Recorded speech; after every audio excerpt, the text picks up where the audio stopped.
بسم اللہ الرحمن الرحیم نحمده ونصلی علی رسولہ الکریم اما بعد۔ سیرت النبی صلی اللہ علیہ وسلم کے مدنی دور کا درس نمبر 166 غزوہ تبوک کے نتائج اور غزوہ تبوک سے ملنے والے اسباق سے متعلق ہے۔ قرآن کریم میں سورہ توبہ کا آخری حصہ اس غزوے سے متعلق ہے۔ اللہ تبارک و تعالی نے ان آیات مبارکہ میں سے کچھ غزوہ تبوک پر روانگی سے قبل، کچھ دوران سفر اور کچھ مدینہ منورہ واپسی کے بعد نازل کی۔ ان میں خاص طور پر منافقین کا پردہ چاک کیا گیا۔ غزوہ تبوک اہل ایمان اور منافقین کے لیے ایک کسوٹی ثابت ہوا۔ گویا اس غزوے سے منافقین کے نفاق کا پردہ چاک ہوا۔ پھر جزیرہ نما عرب کے تمام لوگ، خواہ مسلمان ہو یا غیر مسلم، ان کے دلوں سے اس غزوے کی برکت سے روم کی ہیبت ختم ہو گئی۔ غزوہ تبوک ہونے سے پہلے عرب کو یہ خیال تھا کہ روم کا مقابلہ کرنا اور اسے شکست دینا محال ہے۔ یہی وجہ ہے جب روم سے جنگ کا نام لیا جاتا تو وہ گھبرا جاتے۔ غزوہ موتا میں مسلمانوں کی عارضی پسپائی نے بھی اس خیال کو مزید پختہ کر دیا جو زمانہ جاہلیت سے اہل عرب کے ذہن میں راسخ تھا کہ روم ناقابل تسخیر ہے، لہٰذا عام لشکر کشی کا اعلان کر کے عربوں کے ذہن سے اس نفسیاتی شکست کو ختم کرنا ضروری تھا۔ اسلامی حکومت کا اس طور پر تعارف کہ جزیرہ نما عرب کی وہی ایک ایسی قوت ہے جو عالمی طور پر موجود کسی بھی قوت کو چیلنج کر سکتی ہے، لیکن اس کے پیچھے نہ تو عصبیت ہے اور نہ حکومت حاصل کرنے کی لالچ، بلکہ اس کا مقصد صرف اور صرف جذبہ آزادی ہے۔ گویا غزوہ تبوک کا مقصد صرف اور صرف انسانیت کو انسانوں کی غلامی سے آزاد کر کے انسانوں کے پروردگار کی غلامی میں لایا جائے۔ چنانچہ لشکر اسلام کا تبوک کی طرف سفر کرنا دشمن کو حد درجے مرعوب کر گیا۔ اس قدر اچانک اور غیر متوقع پیش قدمی نے انہیں حیران کر دیا۔ لاکھوں کی تعداد میں مسلح اور تربیت یافتہ فوج کا مقابلے سے پہلو تہی کرنا مسلمانوں کی عسکری برتری کا موجب بنا۔ رومیوں نے مسلمانوں کے لیے میدان خالی کر کے گویا بلا جنگ مسلمانوں کو فاتح بنا دیا۔ نتیجتاً روم کے حلیف دومت الجندل اور ایلا کے عیسائی حکومت اسلام کے زیر سایہ آ گئی۔ آس پاس کے سرحدی نیم آزاد عربی قبائل اسلام کی طرف متوجہ ہوئے۔ معاہدوں کے ذریعے سے انہیں پابند کیا گیا۔ ان کی حیثیت رومیوں اور مسلمانوں کے درمیان عاجز مملکتوں کی سی ہو گئی۔ خون کا ایک قطرہ بہائے بغیر بصیرت نبوی نے فتح کے تمام فوائد حاصل کر لیے۔ گویا غزوہ تبوک سے جو مقصود تھا وہ حاصل ہو گیا، اور تبوک میں جو کچھ ہوا یہ شامی علاقوں میں اسلامی فتوحات کا عملاً نقطہ آغاز ثابت ہوا۔ غزوہ تبوک سے پہلے بھی اس جانب کئی کارروائیاں ہوئی تھی، مگر سب سے زیادہ تاثیر اسی کی تھی۔ یہ غزوہ رومی علاقوں کو فتح کرنے کی بشارت کا آغاز بھی تھا۔ رسول اللہ صلی اللہ علیہ وسلم نے اپنی وفات سے قبل اسامہ بن زید رضی اللہ عنہ کی سرگردی میں تیار لشکر کو اسی جانب روانہ فرمایا تھا۔ آپ علیہ الصلوۃ والسلام نے شامی اور دیگر علاقوں کی فتوحات کے لیے خود تبوک جا کر قابل عمل مثال اور اساس فراہم کر دی۔ فتح مکہ، غزوہ خیبر اور غزوہ تبوک جیسے پر اثر واقعات نے عربی قبائل کو ایک حکومت کے ماتحت رہنے پر آمادہ کیا۔ جب اسلامی حکومت کی سرحدیں روم سے جا ملی اور نجرانی عیسائی بھی جزیہ دینے لگے تو جزیرہ نما عرب کے تمام قبائل نے کوشش کی کہ وہ جلد از جلد اسلام کے سائے تلے نبوی قافلے میں شامل ہو جائے۔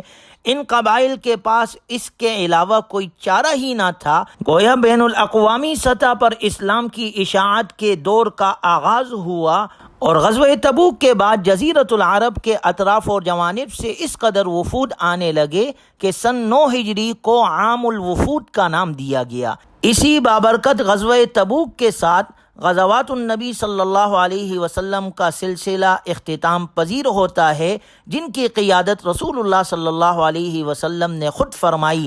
آپ علیہ الصلوۃ والسلام کی ساری عمر مبارک حکمتوں سے بھرپور ہے، جن پر امت مسلمہ کی آئندہ نسلیں پروان چڑھ رہی ہے۔ یہ تو غزوہ تبوک سے ملنے والے نتائج کا ذکر تھا۔ اسی طرح اس غزوہ تبوک سے ہمارے لیے بہت سارے اسباق بھی اس میں موجود ہے۔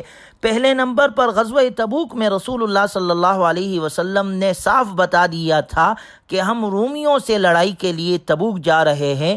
یہ پہلا غزوہ ہے جس میں آپ علیہ الصلوۃ والسلام نے صراحتاً اعلان کیا، جس سے معلوم ہوا ہمیں یہ سبق ملتا ہے کہ جن معاملات پر پردہ ڈالنے اور مخفی رکھنے سے عوام کو نقصان کا اندیشہ ہو تو اس صورت میں عوام کو، مسلمانوں کو ان معاملات سے پوری طرح مطلع کر دینا چاہیے۔ دوسرا سبق غزوہ تبوک سے یہ ملتا ہے کہ بدنی جہاد کی طرح مالی جہاد بھی فرض ہے، چونکہ اس غزوے میں مالی تعاون کے لیے اعلان کیا گیا اور قرآن کریم میں بھی مالی جہاد اور بدنی جہاد اکٹھا بیان ہوئے ہیں، بلکہ اکثر مقامات پر مالی جہاد کا تذکرہ پہلے آیا ہے۔ وَجَاهِدُوا بِأَمْوَالِكُمْ وَأَنفُسِكُمْ فِي سَبِيلِ اللَّهِ۔ یہ اس بات کی دلیل ہے کہ مالی جہاد بدنی جہاد سے بھی زیادہ ضروری ہے، لہٰذا اہل ثروت کو بڑھ چڑھ کر جہاد میں حصہ لینا چاہیے۔ مجاہدین کے اسلحے اور دیگر ضروریات پوری کرنے میں کوئی کسر نہیں چھوڑنی چاہیے۔ حضرت زید بن خالد رضی اللہ عنہ سے روایت ہے، آپ علیہ الصلوۃ والسلام نے فرمایا، من جہز غازیا فی سبیل اللہ فقد غزا۔ جو شخص اللہ کی راہ میں جہاد کرنے والے کا سامان تیار کرے وہ ایسے ہی ہے جیسے اس نے خود جہاد کیا، اور جو شخص اللہ کی راہ میں جہاد کرنے والے کے پیچھے اس کے گھر کی اچھی طرح نگرانی کرے تو اس نے گویا خود جہاد کیا۔ غزوہ تبوک کے موقع پر آپ علیہ الصلوۃ والسلام نے اہل ثروت کو جنت کی بشارت دیتے ہوئے ارشاد فرمایا، من جہز جیش العسرۃ فلہ الجنہ۔ جو شخص غزوہ تبوک کے لیے لشکر کو تیار کرے اس کے لیے جنت ہے۔ لہٰذا جہاد کے موقع پر ہر مسلمان کو شمولیت کی کوشش کرنی چاہیے۔ اگر افرادی قوت و تعداد میں اضافہ نہیں کر سکتا تو مال خرچ کر کے شریک ہو جائے، یہ بھی ممکن نہ ہو تو اپنی دعاؤں کے ذریعے سے مجاہدین کی مدد کرے۔ اسی طرح غزوہ تبوک سے تیسرا سبق ہمیں یہ ملتا ہے کہ اس موقع پر صحابہ کرام رضی اللہ عنہم اجمعین نے اسلامی لشکر کی تیاری کے لیے باقاعدہ مقابلہ کیا۔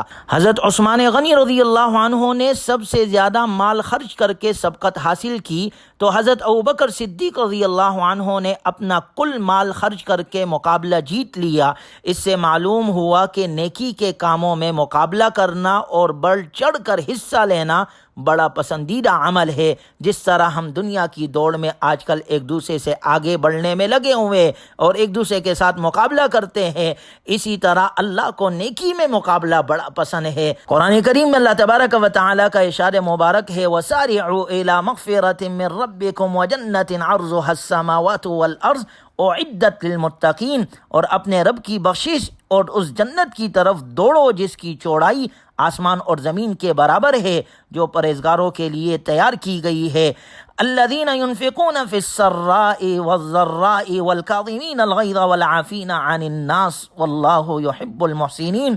وہ لوگ جو خوشی اور سختی کے موقع پر اللہ کی راہ میں خرچ کرتے ہیں اور غصہ پی جانے والے اور لوگوں کو معاف کرنے والے ہیں، اور اللہ نیکوکاروں کو پسند کرتا ہے۔ اللہ یہ اچھی صفات ہم میں پیدا فرمائے۔ غزوہ تبوک سے چوتھا سبق ہمیں یہ ملتا ہے کہ جن علاقوں میں عذاب آیا ہو ان میں داخل ہونا اور سیر و تفریح کی غرض سے وہاں جانا جائز نہیں، بلکہ ایسے علاقوں سے بہت تیزی سے گزر جانا چاہیے۔ رسول اللہ صلی اللہ علیہ وسلم اس غزوے کی طرف جاتے ہوئے دیار سمود سے گزرے جہاں پر قوم سمود پر اللہ نے عذاب نازل کیا تھا، تو آپ علیہ الصلوۃ والسلام نے اپنی اونٹنی کو تیز کر دیا اور اپنی چادر سے چہرہ مبارک ڈھانپ لیا تھا۔ آپ علیہ الصلوۃ والسلام نے صحابہ اکرام رضی اللہ عنہم اجمعین کو بھی حکم دیا کہ اگر تمہیں اس علاقے میں داخل ہونا ہو تو روتے ہوئے عذاب الہی سے ڈرتے ہوئے داخل ہونا چاہیے، اور ساتھ میں یہ فرمایا کہ دیار سمود کے کنووں سے پانی پینا اور اس پانی سے کھانا وغیرہ تیار کرنا بھی ٹھیک نہیں، البتہ جانوروں کو یہ پانی پلایا جا سکتا ہے۔ اسی طرح غزوہ تبوک سے پانچواں سبق ہمیں یہ ملتا ہے کہ تبوک کے مقام پر آپ علیہ الصلوۃ والسلام 20 دن رہے اور نماز قصر ادا کرتے رہے۔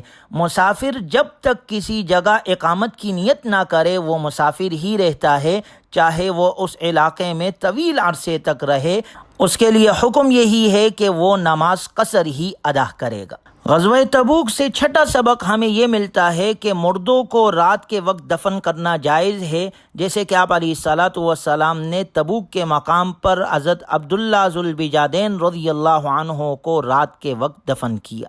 غزوہ تبوک سے واپسی کے موقع پر آپ علیہ الصلاۃ والسلام نے مسجد ضرار کو جلانے کا حکم دیا اور اسے تباہ کر کے رہائش گاہ بنا دیا گیا۔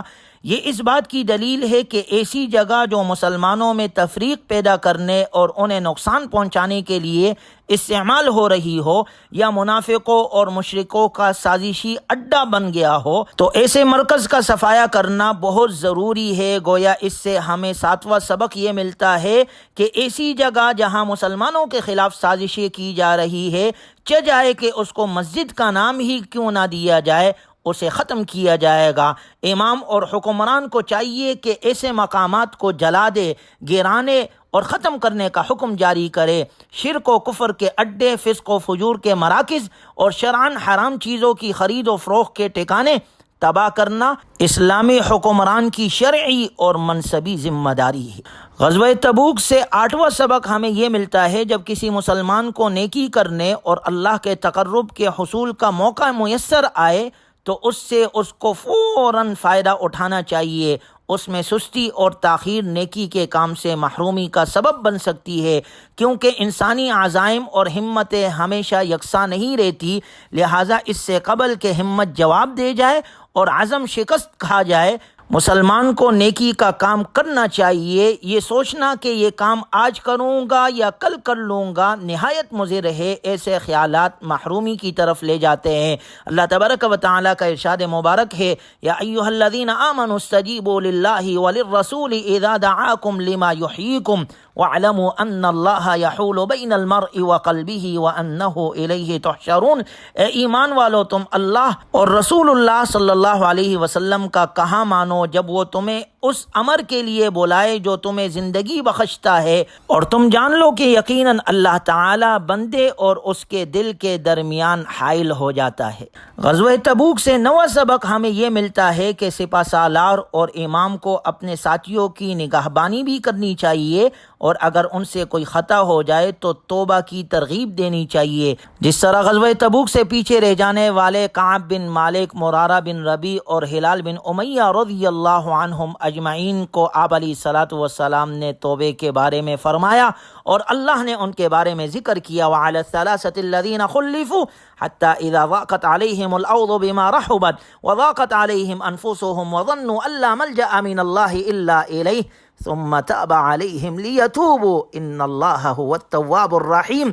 ان تینوں صحابہ اکرام رضی اللہ عنہم اجمعین نے رسول اللہ صلی اللہ علیہ وسلم کی خدمت میں حاضر ہو کر اپنی عدم شرکت کے بارے میں سچی بات بتا کر توبہ کی قبولیت کا انتظار کیا، تو اس طرح انہوں نے دنیا کی سزا پا کر آخرت کی ابدی کامیابی حاصل کر لی، اور اللہ نے ان کے توبہ کو قبول کر لیا۔ چونکہ ان تینوں حضرات سے 50 دن تک معاشرتی بائیکاٹ کیا گیا تھا، لیکن چونکہ یہ سچے تھے اور انہوں نے اپنے سچائی کا اظہار کیا اور اللہ سے توبہ کی، تو اللہ تعالیٰ نے ان کی توبہ کو قبول فرمایا۔ اور حضرت کعب رضی اللہ عنہ کے بارے میں آتا ہے کہ جب ان کو اپنی توبہ کی قبولیت کی خوشخبری ملی تو وہ فوراً سجدہ ریز ہو گئے۔ چونکہ رسول اللہ صلی اللہ علیہ وسلم کو اسلامی لشکر کی کسی بھی کامیابی کی اطلاع ملتی تھی تو آپ علیہ الصلاۃ والسلام سجدہ شکر ادا کرتے تھے۔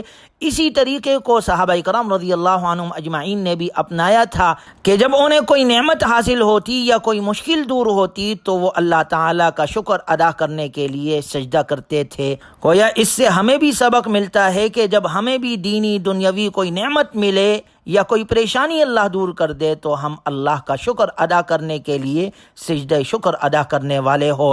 غزوہ تبوک سے 10واں سبق ہمیں یہ ملتا ہے کہ آپ علیہ الصلاۃ والسلام جب غزوہ تبوک سے واپس آئے تو آپ سب سے پہلے مسجد نبوی تشریف لے گئے۔ آپ نے وہاں نماز ادا کی، اس کے بعد آپ علیہ الصلاۃ والسلام نے لوگوں سے ملاقات کی اور پھر آپ گھر تشریف لے گئے۔ گویا ہم بھی جب کسی سفر سے واپس آئے تو مسنون طریقہ یہ ہے کہ وضو کر کے مسجد جائے، 2 رکعت ادا کرے، پھر اگر کوئی ملاقات کرنی ہو تو وہ کرے اور اس کے بعد پھر اپنے گھر چلے جائے۔ اللہ تبارک و تعالی دین کو سارے عالم میں پھیلائے، ذریعے کے طور پر اللہ ہمیں ہمارے نسلوں کو استعمال فرمائے۔ اہل حق کا ساتھ دینے کی اللہ ہمیں توفیق نصیب فرمائے، اور جناب رسول اللہ صلی اللہ علیہ وسلم کے سنتوں کے مطابق اللہ تبارک و تعالی ہمیں اپنی بقیہ زندگی گزارنے کی توفیق عطا فرمائے۔ وآخر دعوانا ان الحمد للہ رب العالمین۔